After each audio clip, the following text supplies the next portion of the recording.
Il était appelé le soldat dont Hitler s'inquiétait. À une époque où les armées s'affrontaient à travers l'Europe même, les dirigeants les plus endurcis murmuraient en son nom avec inquiétude. Il dirigeait un groupe si redouté que des rumeurs circulaient dans chaque camp. Des soldats des deux côtés se demandaient qui pouvait inspirer une telle terreur. Certains disent que Hitler hésitait à le déployer pleinement. Pourtant, il avait reçu un pouvoir que peu pouvaient imaginer. Il a constitué une force à partir de criminels et a gagné une réputation qui a surpris les généraux. Son nom était Oskar Derlewanger et il serait un jour connu comme le soldat étrange. Même le Führer en avait peur. L'Europe sur le qui-vive. Après la Première Guerre mondiale, l'Europe était en tourmente. Les économies étaient faibles, de nombreuses personnes étaient au chômage et des combats politiques éclataient dans les rues. Le traité de Versailles avait dépouillé l'Allemagne de ses terres et de sa fierté, laissant ses citoyens amers. Des conditions instables ont créé un terreau pour la croissance d'idées extrêmes et une atmosphère tendue a balayé le continent. Le parti nazi a gagné en influence pendant cette période. Ses dirigeants offraient des réponses tout simples aux problèmes de l'Allemagne. Ils promettaient de restaurer la force et d'éliminer toute menace à l'intérieur. Des groupes communistes se développaient en même temps, alors les hauts responsables allemands cherchaient des agents loyaux pour maintenir l'ordre. Des hommes à la nature dure ont trouvé leur chance de se prouver. Certains ont profité de cet environnement et ont rapidement gravi les échelons du nouveau régime. Des groupes paramilitaires, membres tels que les Freikorps, attiraient des anciens soldats qui ne pouvaient pas s'adapter à la vie en temps de paix. Ces groupes parcouraient les villes prétendant protéger les citoyens du chaos. En vérité, ils suivaient souvent leurs propres règles. Les combattants démobilisés ressentaient la camaraderie des tranchées, s'écantelant et le frisson de l'action. Ils acceptaient des milices et des pensées qui leur permettaient de porter à nouveau des armes. En conséquence, la ligne entre les opérations légales et illégales est devenue floue, préparant le terrain pour des individus assoiffés de pouvoir et peu soucieux de retenue. De nombreux dirigeants allemands croyant que des méthodes brutales étaient nécessaires. Ils voyaient à quelle vitesse les foules pouvaient se retourner contre le gouvernement face à la faim et à la colère. Les hauts responsables voulaient des hommes qui agiraient sans hésitation. Dans ce climat, Oskar Derlewanger trouverait sa vocation. Il prouverait être l'un de ceux qui poussaient le comportement violent plus loin que la plupart n'auraient pu le prédire. Des murmures circulaient selon lesquels Adolf Hitler lui-même s'inquiétait de laisser ses partisans les plus sauvages agir sans contrôle. Certains craignaient les dégâts que ces hommes pouvaient causer non seulement à l'image de l'Allemagne, mais aussi à la stabilité des régions occupées. Et aux yeux du Führer, personne n'était plus étrange et dangereux qu'Oskar Derlewanger. Un homme brisé émerge. Oskar Derlewanger est né en 1895 à Würzburg en Allemagne. Sa famille appartenait à la classe moyenne, lui offrant une éducation moyenne. Il n'y avait aucun signe majeur qu'il suivrait un chemin de cruauté. Puis vint la Première Guerre mondiale qui changea la vie de nombreux jeunes hommes, y compris lui. Ce conflit a façonné sa vision, l'exposant à la dureté de l'action sur le front. Toute jeunesse normale qu'il avait a rapidement disparu dans le feu du combat. Adolescent, Derlewanger a rejoint l'armée prussienne. Il a combattu sur les fronts occidental et oriental, où il a été blessé à plusieurs reprises. Son courage au combat a été reconnu par une croix de fer, une médaille respectée en Allemagne. Ses amis ont noté que l'exposition constante au combat le laissait insensible à la souffrance. Cette période a probablement modifié son sens du bien et du mal. Lorsque la guerre s'est terminée, il était difficile pour de nombreux vétérans de se réadapter, et l'histoire de Derlewanger était un exemple dramatique de cette lutte. Le chaos d'après-guerre en Allemagne a rendu la réintégration difficile. Derlewanger, agité et toujours avide de conflits, a rejoint diverses unités de Freikorps. Ces bandes paramilitaires combattaient des groupes communistes dans les rues.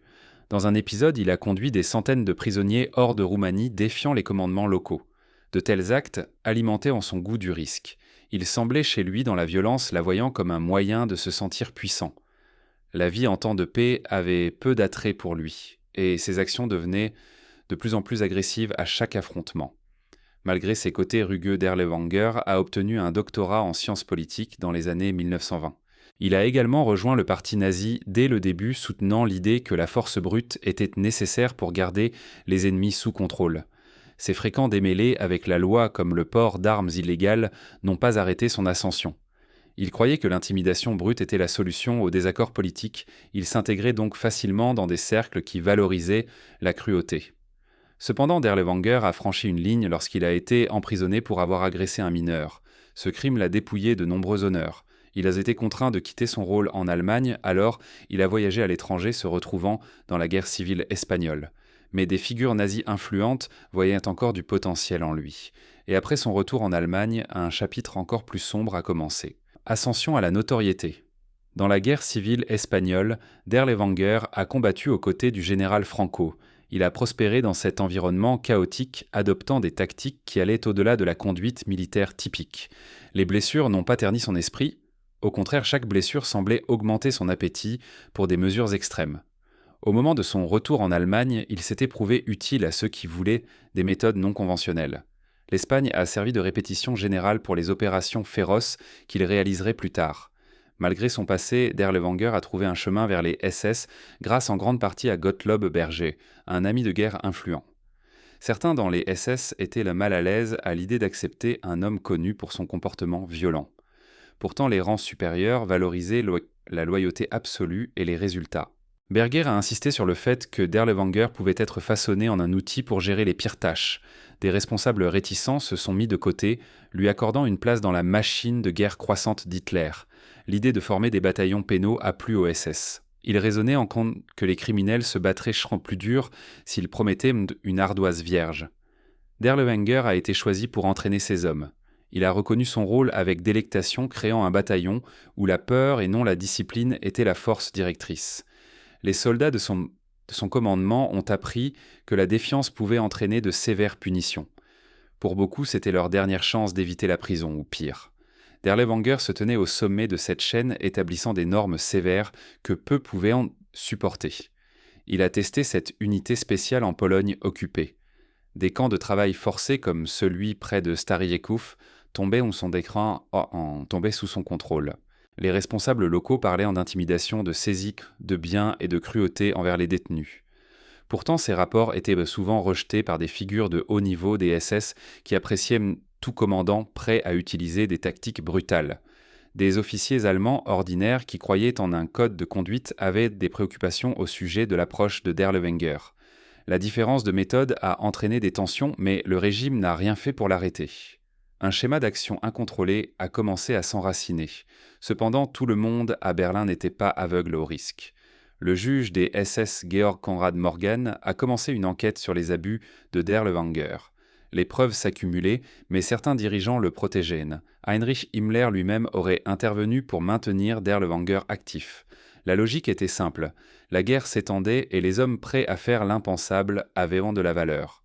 Au lieu de le punir pour son comportement cruel, peut-être était-il temps de l'envoyer dans les tranchées. Cependant, lorsqu'Adolf Hitler a été informé du soi-disant potentiel de Derlewanger, le Führer aurait été choqué. Il n'était pas un ange et pourtant, il a trouvé que la brutalité de ce soldat était tout simplement trop étrange. Derlewanger n'était pas l'outil puissant et invincible que tout le monde pensait qu'il était. Il était un obstacle, un danger pour la machine de guerre huilée que guidait Hitler. Il avait peur d'envoyer un homme comme lui à la guerre. Que se passerait-il s'il semait le chaos parmi leurs propres troupes ? Mais d'autres n'étaient maintenant pas d'accord, et avec le soutien de puissants patrons, Derlewanger a obtenu carte blanche. La peur grandissait parmi ceux qui étaient les témoins de l'ampleur de ses actions. Son nom circulait à voix basse, un signe sinistre de ce qui allait arriver. Et bientôt, malgré les doutes d'Hitler, il commanderait une force comme aucune autre. Ayant sécurisé des faveurs dans les cercles les plus élevés, Derlewanger était prêt à diriger une nouvelle génération de soldats. Mais cette prochaine étape était différente de tout ce que les SS avaient essayé auparavant. La naissance de l'unité pénale. La formation officielle du SS Sonderkommando Derlewanger a commencé avec un mélange étrange d'internés. Au début, il s'agissait de braconniers, des personnes qui avaient enfreint les lois sur la chasse. Ensuite, les rangs se sont élargis pour inclure des voleurs, des voyous et d'autres. Beaucoup avaient des passés violents. Ce groupe n'avait presque rien à perdre. Derlewanger croyait qu'ils pouvaient diriger leur agressivité contre les ennemis du Reich. Il pensait que les criminels se battraient plus durement, espérant effacer leur dossier. Le concept était risqué, mais les SS avaient seulement besoin de main-d'œuvre pour des tâches que les troupes ordinaires refusaient. Les conditions dans ce bataillon étaient brutales. Les soldats faisaient face à des pénalités sauvages s'ils désobéissaient aux ordres. Derlewanger régnait par la terreur. La vie quotidienne comprenait des exercices constants, des inspections aléatoires et des punitions. Et des annonces. Certains hommes tentèrent de s'enfuir, mais les détachements SS environnants les traquaient. Ceux qui étaient attrapés avaient rarement une seconde chance. Les officiers disaient aux recrues qu'elles avaient gagné leur liberté si elles montraient du courage sur le champ de bataille, et cette promesse empêchait beaucoup de se soulever contre Derlewanger. Des rumeurs circulaient qu'il tirerait sur quiconque le décevait. De telles histoires pouvaient avoir été exagérées, mais peu osaient le tester. Si le Führer lui-même le craignait, alors personne n'avait une chance contre lui. Des figures de haut niveau des SS trouvaient l'approche de Derlewanger efficace. Bien que beaucoup désapprouvaient la cruauté, ils reconnaissaient que son bataillon accomplissait régulièrement et avec succès des tâches jugées trop sombres pour les divisions régulières. Des rapports sur la confiscation forcée et le traitement sévère des civils apparaissaient souvent. Pourtant, Berlin utilisait ces résultats dans sa propagande qualifiant l'unité de groupes durs qui accomplissaient le travail. Les habitants des territoires occupés apprenaient à craindre l'arrivée des hommes de Derlewanger. Les appels aux autorités supérieures n'apportèrent aucun soulagement. La chaîne de commandement le soutenait. À bien des égards, les SS voulaient une force sans limite morale. Le nouveau bataillon a été testé lors de missions de lutte contre les bandits dans des zones rurales. Ses membres utilisaient d'anciennes compétences de braconnage pour traquer les partisans cachés dans les forêts. Ils ont tendu des embuscades, ont attaqué des villages soupçonnés d'aider les combattants de la résistance et ont souvent saisi des fournitures. De petits succès étaient amplifiés par la machine médiatique des SS pour montrer comment ces criminels étaient rachetés par le service. En coulisses, les gens de ces régions parlaient au chef de relogement forcé et de punition. Dans des circonstances normales, de tels actes auraient conduit à des conseils de guerre, mais la guerre en cours rendait ces opérations acceptables dans certains cercles. Ces raids n'étaient pas des batailles à grande échelle comme celles du front oriental. Pourtant, l'impact destructeur sur les communautés locales était sévère. La peur et l'anxiété se propageaient rapidement. Lorsque les forces alliées ont lu des informations sur Derlewanger, elles le voyaient comme une partie mineure de l'effort de guerre allemand. Mais pour les villages touchés, ces missions changeaient la vie. Les familles qui croisaient ce bataillon partageaient des histoires d'intimidation, de biens disparus et de cruauté. Cependant, la plupart des Allemands, restés chez eux, n'avaient que peu d'idées de ce qui se passait dans ces régions éloignées. L'influence de Gottlob Berger restait forte, garantissant que Derlewanger conservait sa position. Certains responsables nazis plaidaient pour un contrôle plus strict, mais cela ne s'est jamais produit. La direction des SS espérait garder un homme qui ne montrait aucune pitié envers les ennemis. Peu savaient que le prochain déploiement rendrait le nom de Derlewanger infâme dans toute la zone de guerre. La Biélorussie deviendrait le terrain d'essai pour des actes que même des officiers endurcis qualifiaient d'assaut d'extrême. C'est là que la brigade Derlewanger entrerait dans un projecteur que personne ne pouvait ignorer. Vers l'Est, atrocité en Biélorussie.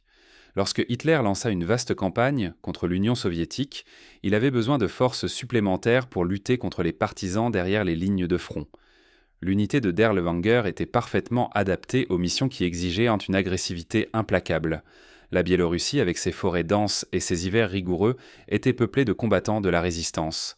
Le bataillon pénal est arrivé prêt à écraser tout ce qui se dressait sur son chemin.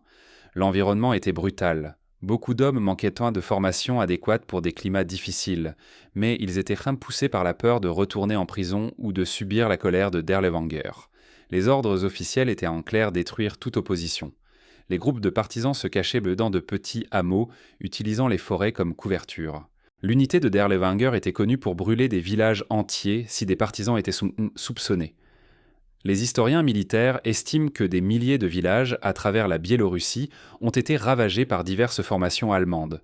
Bien que tous ne soient pas le fait des hommes de Derlewanger, ils ont largement contribué à la dévastation. Les familles de ces régions avaient peu d'options. La plupart ne pouvaient pas fuir assez loin et se cacher était rarement efficace une fois le bataillon arrivé. Le slogan parmi certaines troupes allemandes était « Pas de pitié » et Derlewanger l'imposait avec vigueur. Même au sein des SS, certains se sentaient mal à l'aise face aux méthodes extrêmes de Derlewanger. Ces hommes saisissaient des biens du bétail et tout ce qui avait de la valeur. Des témoignages circulaient parmi les commandants nazis. Plusieurs ont essayé de porter plainte, qualifiant ces actions de hors de contrôle. Mais des responsables clés ont bloqué toute tentative de discipline invoquant la nécessité de l'ordre dans les régions fortement peuplées de partisans. Les observateurs ont noté que Derlewanger agissait souvent sans consulter les officiers supérieurs, prenant la loi entre ses propres mains chaque fois qu'il le jugeait nécessaire. Des commandants comme le maréchal von Klug ont exprimé leur choc face au mépris de Derlewanger pour les directives militaires, faisant écho aux craintes initiales d'Hitler quant à l'envoi de cet homme à la guerre aux côtés de véritables soldats. Les unités régulières ne voulaient pas travailler aux côtés des hommes de Derlewanger, craignant d'être ternis par son bilan. Des enquêtes ont été lancées puis abandonnées. Que ce soit par peur de perdre un outil impitoyable ou par inertie bureaucratique, aucune action finale n'a été entreprise. Derlewanger est resté en contrôle de son petit empire. La nouvelle de ces événements s'est répandue, créant une aura qui a éclipsé même certaines des plus grandes batailles du front oriental. Le nom de Derlewanger est devenu un avertissement parmi ses ennemis et les populations locales. Même certains partisans soviétiques croyant que combattre son unité signifiait faire face à des hommes qui n'avaient aucune limite morale. Les civils se disaient en fait de fuir au premier signe de son approche. Au sein des rangs allemands, des histoires circulaient sur son caractère imparable parce que les hommes au commandement voulaient un seul pan, voulaient qu'il soit libre de faire ce qu'il souhaitait. Malgré quelques objections éparses, aucune punition majeure n'a suivi. En dehors de l'Allemagne, les renseignements alliés ont entendu des rumeurs d'atrocités, mais manquèrent de preuves claires pour construire un dossier à cette époque. La guerre avait de nombreux fronts, mais la présence de Derlewanger projetait une longue ombre en Biélorussie. Les officiers alliés ont qualifié Derlewanger de cible à haut risque. Bien que la propagande nazie ne le mettait que rarement en avant, les services de renseignement britanniques et américains reconnaissaient non-sans que ces opérations suscitaient la haine derrière les lignes allemandes. En éliminant toute chance de coopération locale et en rappelant au monde à quel point les nazis étaient cruels, Derlewanger a contribué à alimenter le mouvement partisan. Il créait également un dossier qui serait plus tard utilisé dans des procédures judiciaires. Mais avant que ce règlement n'arrive, il se retrouverait dans l'un des soulèvements les plus féroces de la guerre où son nom serait à jamais lié à la violence. Et cette fois, une ville entière serait témoin de ses forces à l'œuvre. L'insurrection de Varsovie. En 1944, les dirigeants de la résistance polonaise ont vu les marées changeantes de la guerre et ont décidé de frapper à Varsovie. Ils espéraient en libérer leur capitale avant l'arrivée de l'armée soviétique, visant à prouver que la Pologne était encore forte. Les SS et la Wehrmacht ont répondu avec une puissance de feu lourde. Lorsque l'insurrection a commencé, la brigade de Derlewanger a été appelée en renfort. La ville n'avait aucune idée de ce qui l'attendait. Pour les combattants locaux, cela ressemblait à une dernière tentative de reprendre leur rue. Les hommes de Derlewanger étaient habitués aux champs ouverts et aux forêts, pas aux zones urbaines étroites. Il manquait de formation formelle au combat urbain. Pourtant, le commandement nazi croyait que leur cruauté pourrait briser l'esprit de la résistance polonaise. La vue de ces troupes hétéroclites, certaines avec des tatouages criminels, choquait les citoyens. Leurs ordres étaient clairs: soumettre Varsovie à tout prix.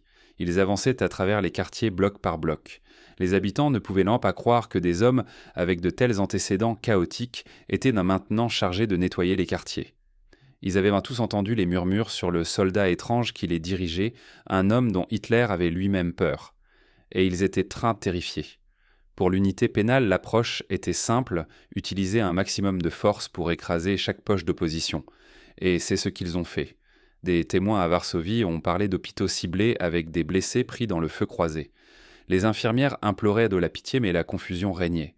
Certains témoignages mentionnaient que les lignes entre combattants et civils s'estompaient, entraînant des pertes tragiques.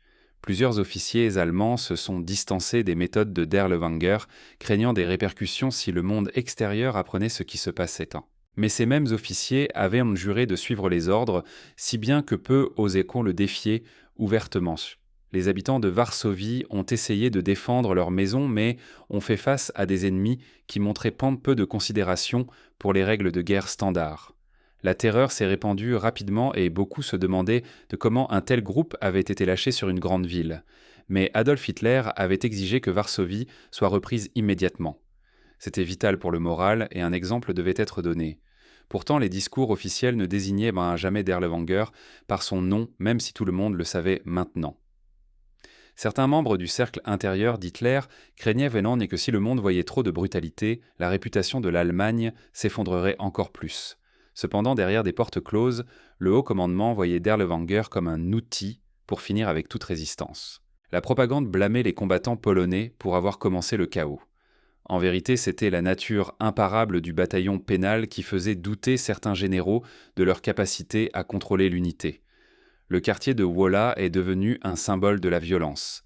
Des dizaines de milliers de Polonais, dont beaucoup n'étaient pas impliqués dans l'insurrection, ont été tués en quelques jours seulement.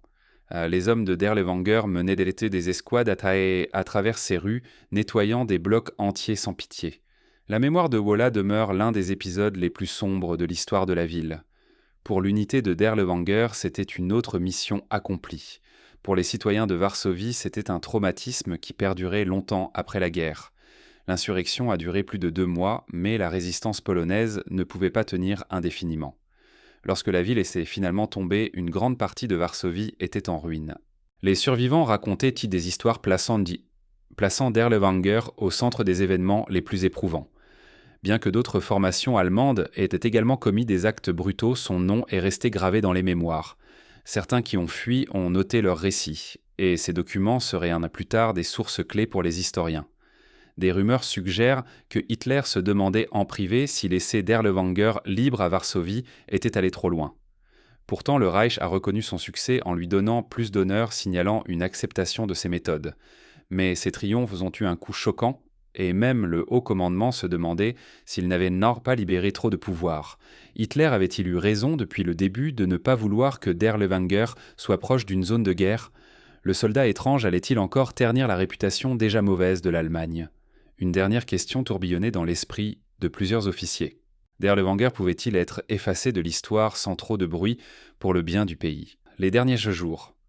La fortune de l'Allemagne a rapidement décliné alors que l'armée soviétique avançait vers l'ouest. L'unité de Derlewanger étirée faisait face à de lourdes pertes. Dans des endroits comme la Hongrie, il ne pouvait pas rivaliser avec des adversaires mieux approvisionnés. Les soldats se demandaient si la fin était proche. Les défections ont augmenté. Les crimes du bataillon pénal étaient désormais un secret de Polichinelle. Personne ne doutait que la rétribution viendrait s'ils étaient bel et capturés. Pourtant, la volonté de survivre les maintenait en fuite. Alors que Berlin voyait la guerre se retourner contre eux, certains responsables craignaient que les actions de Derlewanger puissent entraîner des gros titres dommageables une fois que les armées alliées avanceraient. Les rapports sur les crimes de guerre s'accumulaient et les puissances alliées collectaient tant des preuves. On dit qu'Hitler lui-même ne voulait plus que Derlewanger soit au centre de grandes batailles. Il n'avait plus peur de l'inconnu. Il savait exactement ce que cet homme pouvait faire et il voulait qu'il disparaisse. La peur était que trop de témoins puissent parler de ces horreurs après une défaite allemande et décider de se venger. Ainsi, il était en question de l'envoyer dans des secteurs plus reculés ou moins Dieu surveillés ou de le faire taire pour toujours.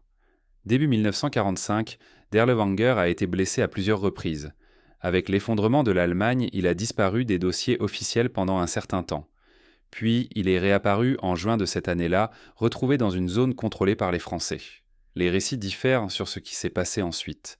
Certains disent qu'il a été rapidement reconnu par d'anciens prisonniers ou des résidents locaux puis placé sous arrestation. Quelques jours plus tard, il a été découvert mort dans des conditions floues. Certains prétendent qu'il est mort de ses blessures.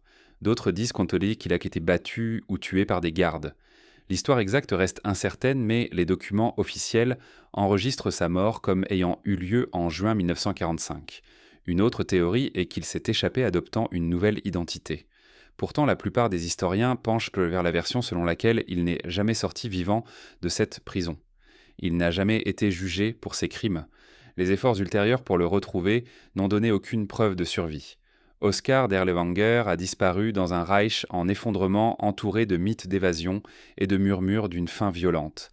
Mais son nom est à jamais gravé dans la mémoire des personnes qui avaient eu la malchance de croiser son chemin. Derlewanger avait terrorisé à la fois les ennemis et les civils. Lorsque les services de renseignement alliés ont reçu des nouvelles, ils ont reconnu un schéma de cruauté qui était resté impuni trop longtemps. Hitler valorisait la loyauté et l'agression, mais la cruauté de Derlewanger était tout simplement trop. Cet homme n'avait aucun égard pour les règles d'engagement. Le laisser semer le chaos dans les zones de première ligne avait terni les plans de l'Allemagne. Hitler lui-même avait été anxieux à propos du scandale que cette brutalité pourrait provoquer si elle atteignait les grands médias ou obtenait des preuves solides parmi les Alliés. Il a donc ordonné que Derlewanger soit tenu à l'écart des principaux champs de bataille et isolé dans des zones où la chaîne de commandement vérifiait rarement chaque détail. La direction de Berlin craignait qu'une trop grande attention sur Derlewanger n'enflamme l'opinion mondiale et en conséquence son nom n'était connu que des malheureux qu'il avait rencontrés, mais jamais du grand public. Certains responsables nazis le voyaient comme un mal nécessaire, mais pourtant ils ne l'utilisaient jamais dans la propagande. Ceux qui connaissaient son passé le trouvaient alarmant. Il avait obtenu un doctorat, mais il agissait plus comme un hors-la-loi avec un soutien officiel. Le haut commandement ne craignait pas que Derlewanger se retourne contre eux. Il redoutait plutôt comment ces actions pourraient ternir le nom de l'Allemagne.